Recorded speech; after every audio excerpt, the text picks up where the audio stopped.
কিচেনে সকলকে জানাই স্বাগত। আজকে যে রেসিপিটা আমি বানাবো সেটা সম্পূর্ণ আমি আমার দিদির থেকে শেখা। রেসিপিটা করতে কি কি লাগবে চলুন দেখে নিই। প্রথমেই আমার লাগছে পনির। পনিরটা আমি কিউব আকারে কেটে নিচ্ছি, এটা আপনাদের ইচ্ছা মতো করে কাটতে পারেন। তার সঙ্গে নিয়েছি আদা, কাঁচা লঙ্কা, কাজু, টমেটো, নারকেল কুচি, চিনি, ঘি, টক দই, বেসন, আর গার্নিশের জন্য আমি একটু ধনেপাতা রেখেছি। ঠিক আছে, এবার সোমবার দেওয়ার জন্য আমি দুটো শুকনো লঙ্কা, জিরা আর তেজপাতা। এইবার প্রথমে যেটা করতে হবে, পালং শাককে আমি কেটে রেখেছি। এবার এই পালং শাকটাকে আমি কড়াইটাতে দিয়ে দেব। তারপর যেটা করতে হবে, আমাকে গরম জল করতে হবে। আমি এই গরম জলটা কেটলিতে করে নেব।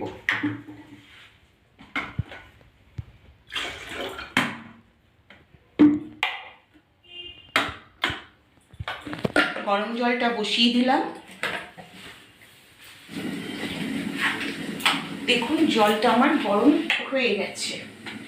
আমি এবার গ্যাসটা অন করব। অন করেছি, আমি এটা লো ফ্লেমে করব। পালং শাকটার মধ্যে আমি এই গরম জলটা ঢেলে দেব।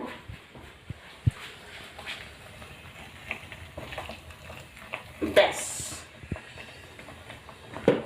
দিয়ে এবার ঢাকনি দিয়ে ঢেকে দেব যতক্ষণ না পালং শাকটা আমার সেদ্ধ হচ্ছে। আমি 2 মিনিটের জন্য এটা সিম করে রেখে দেব।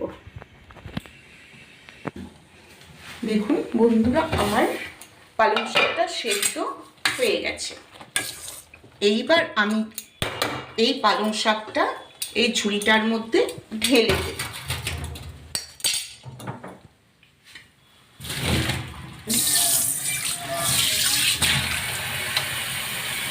গ্যাসটা আমি অফ করে দেব।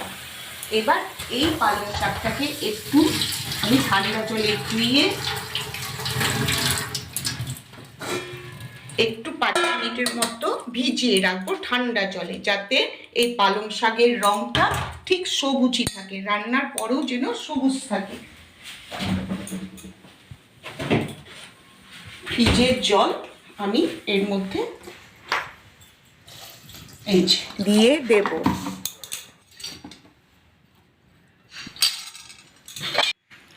দেখুন বন্ধুরা, আমার পালং শাকটা ডাউট হয়ে গেছে। এবার আমি এইগুলোকে ছেঁকে এই জলগুলোকে আমি ঢেলে দেব। এরপর যেটা করব সেটা এই পালং শাকগুলোকে আমি মিক্সিতে একটু পেস্ট করে নেব। এই পেস্টের সময় জলগুলোকে একদম চিপে নেব, যাতে আমার পেস্টটা খুব সুন্দর হয়। পালং শাকটা এর মধ্যে দিয়ে দিলাম। এবার এর মধ্যে দেব কাজু, তার সঙ্গে দেব একটু কাঁচা লঙ্কা। ব্যাস, এবার এটা ঢাকনিটা লাগিয়ে আমি পেস্ট করব।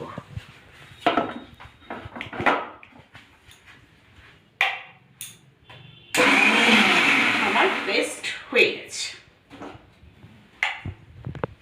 এরপর যেটা হবে, আমি ওভেনটাকে অন করব।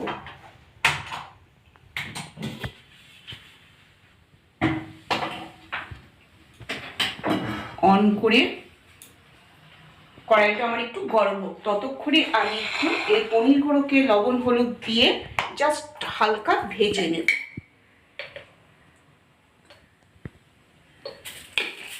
কড়া করে ভাজলে কড়া হয়ে যাবে, ওই জন্য একটুখানি তেলে জাস্ট ফ্রাই করব। এবার আমি কড়াইয়ে অ্যাড করে নেব রিফাইন তেল। এবার তেলটা যতক্ষণ না গরম হয়েছে আমি ততক্ষণে এগুলোকে একটু মাখিয়ে নেব। আলতো হাতে আমি পনিরগুলোকে মাখিয়ে নেব। তেলটা আমার এখনো গরম হয়নি। ততক্ষণে আমি আর একটা পেস্ট তৈরি করব। সেটা হচ্ছে টক দই,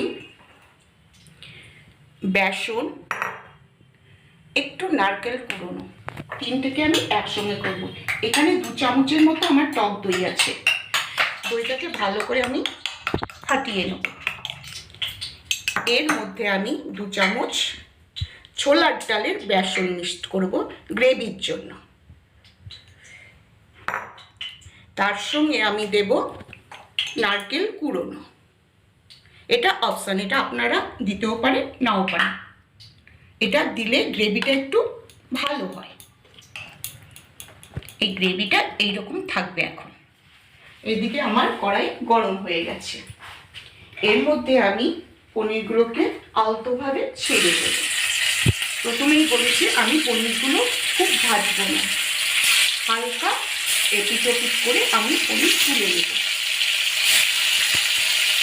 তো এটা ভাজাকালীন আপনাদের সঙ্গে আরেকটা কিচেনের টিপস শেয়ার করছি। সেটা হচ্ছে পালং শাকটা আমরা যখন গরম করব তখন কিন্তু কালারটা একটু ডিসকালার হয়ে যায়। তো সেই কালারটাকে ঠিক রাখার জন্য ঠান্ডা ফ্রিজের জলে যদি 2 মিনিট ভিজিয়ে রাখে, পালং শাকের কালার যেমন তেমনই থাকবে। কেমন বন্ধুরা? এইরকম টিপস পেতে হলে আমার চ্যানেলটাকে দেখতে থাকুন, সাবস্ক্রাইব করুন আর লাইক শেয়ার করুন। তো চলুন এবার আমি আমার পনিরগুলোকে উল্টে তুলে নেব। যেহেতু আমি একটু হাই ফ্লেমে দিয়ে রেখেছি, লো করে দেব। আমার দেখুন হয়ে গেছে। আমি এবার পনিরগুলো তুলে নেব।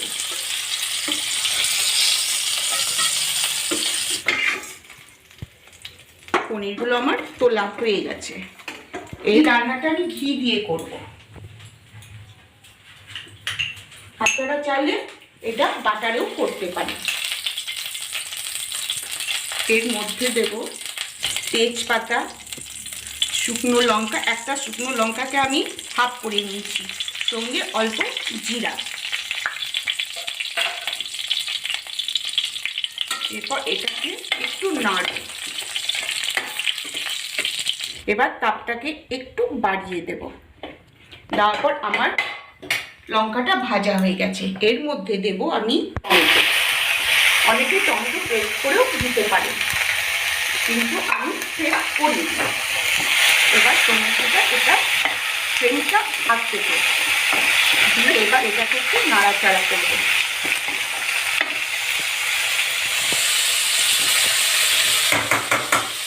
নাড়াচাড়া করার পর এই গ্রেভিটা যে আমি তৈরি করেছিলাম সেটা এর মধ্যে ঢেলে দেব।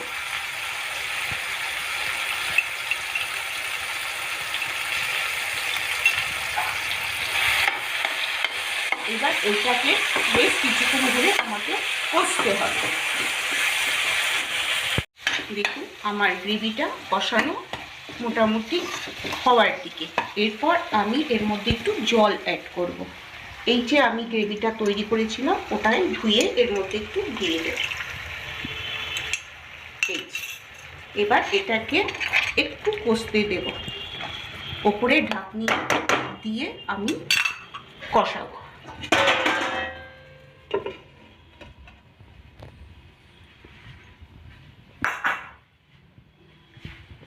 এরপর আমার পালং শাকটা যে আমি পেস্ট করে রেখেছিলাম ওটা এবার বাটিটার মধ্যে ঢেলে রাখবো।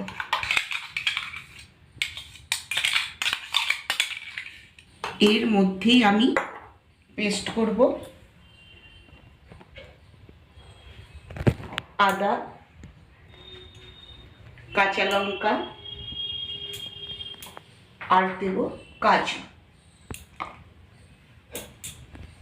ব্যাস,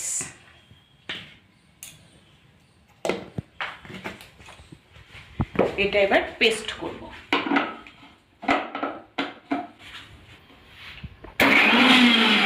আমার পেস্ট হয়ে গেছে।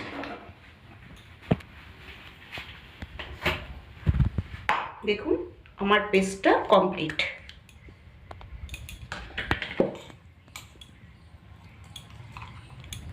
এটা কিন্তু পুরো আমি মিহি করিনি, একটু আধা আধা করেছি। এরপর কড়াইটা আমি একটু ঢাকনিটা উঠিয়ে দেখি। আমার গ্রেভিটা হয়ে গেছে, দেখুন। এরপর এটা আমি মিক্সড করব। পালংটা যে পেস্ট করেছিলাম সেটা আমি এখন মিক্সড করব। একটু বাড়িয়ে দেব।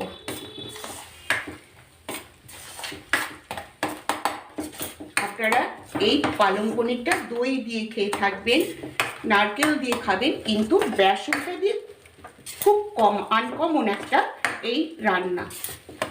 এত সুন্দর সেন্ট হয় আর খেতে যা টেস্ট, এটা লুচি পরোটার সঙ্গে বেশি ভালো লাগে। ভাতের সঙ্গেও যায়, কিন্তু লুচি পরোটা হলে কথাই থাকে না। তো এর মধ্যে দিয়ে দেবো ওই কাজু কিশমিশ বাটা।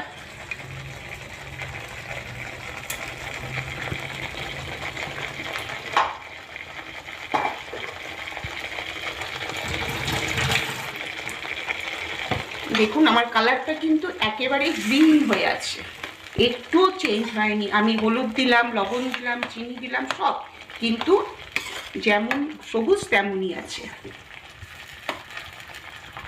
এরপর যেটা করব, এই গ্রেভিটার ভেতরে আমি আলতো করে পনিরগুলো আমি দিয়ে দেব।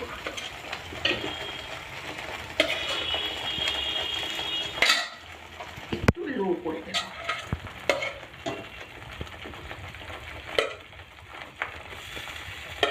দেখুন, দেখেই মন ভরে যায়, আর খেতে তো দুর্দান্ত। যদিও এই রেসিপিটা আমি আমার দিদির থেকেই শিখেছি। শীতকালে এটা একটা ভীষণই ভালো খাবার। আপনারা আমার মতো করে বানিয়ে দেখবেন, যদি ভালো লাগে কমেন্ট বক্সে কমেন্ট করে জানাবেন, আর অবশ্যই খাবেন। আমার গ্রেভিটা কমপ্লিট, কিন্তু আমাকে 1 মিনিট ঢাকনিটা দিয়ে রেখে দিতে হবে, যাতে পনিরের ভেতরে গ্রেভিটা ঠিক মতো ঢোকে।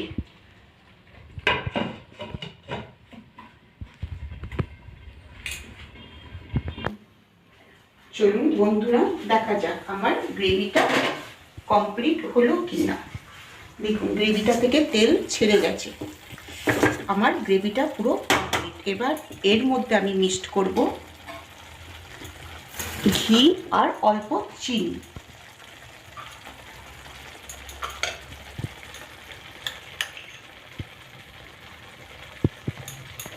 ঘি দিলাম,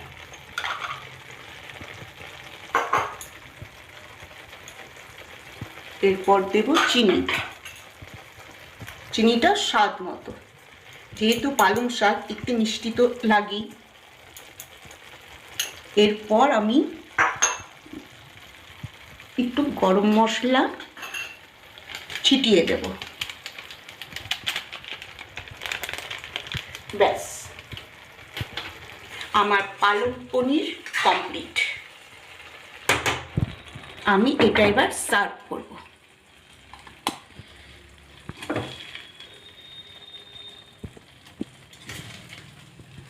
দেখুন গ্রেভিটা কত সুন্দর হয়েছে।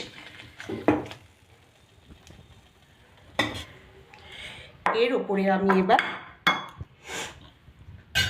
গার্নিশের জন্য একটু নারকেল কুড়ুনি দিয়ে দেব, আর একটু ধনেপাতা আমি কেটে রেখেছিলাম, জাস্ট দেখতে ভালো লাগার জন্য দেব। তো বন্ধু, আমার পুরো রেসিপিটা কমপ্লিট। দেখুন কেমন হয়েছে। চটজলদি এই রেসিপি, খুব তাড়াতাড়ি অল্প মশলায় তৈরি হয়েছে। খেয়ে বলবেন কেমন হয়েছে। তো আজকের মতো এখানে, টাটা।